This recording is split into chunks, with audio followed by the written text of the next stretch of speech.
Really, I think it's best to think of money as an information system, primarily an information system for labor allocation. Um, and for practical purposes, it exists in a series of heterogeneous databases, like very different databases in bank mainframes around the world.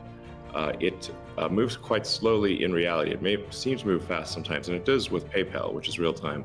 But the vast majority of the systems out there are batch processing. So the actual reconciliation may take 1 to 5 business days, sometimes longer. And you have the ACH system, which is ancient and still in operation, which allows transfers effectively like a check would be an ACH transfer, but it's not secure. And you've got the credit card systems, which are also not secure. It would be like handing your username and password to a stranger in a restaurant if you buy a meal.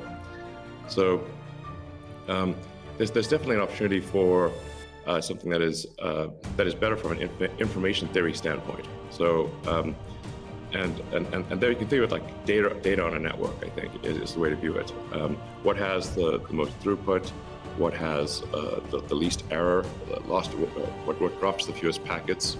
Fraud, for example, being a source of error. And government interference in currencies being a source of error.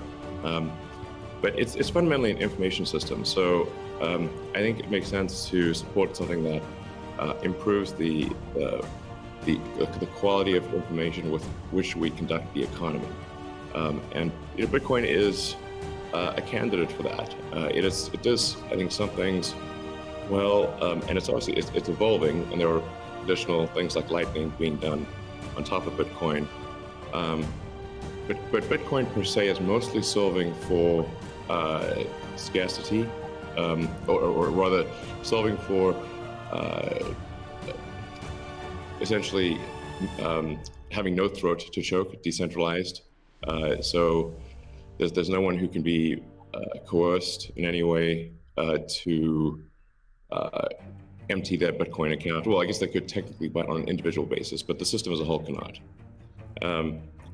And it has an open ledger, which is also quite good.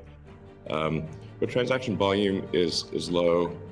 Transaction cost is high, and usability for the average person is not yet very good.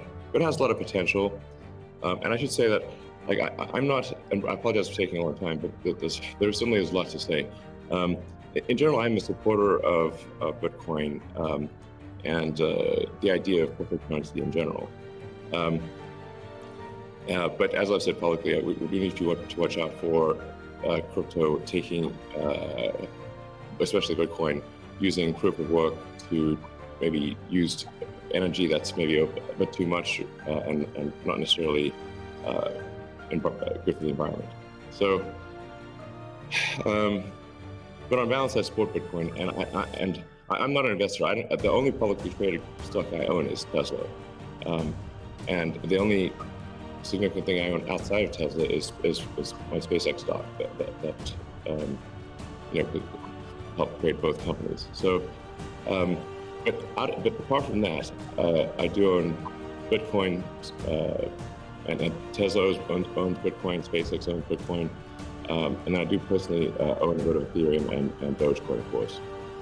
So.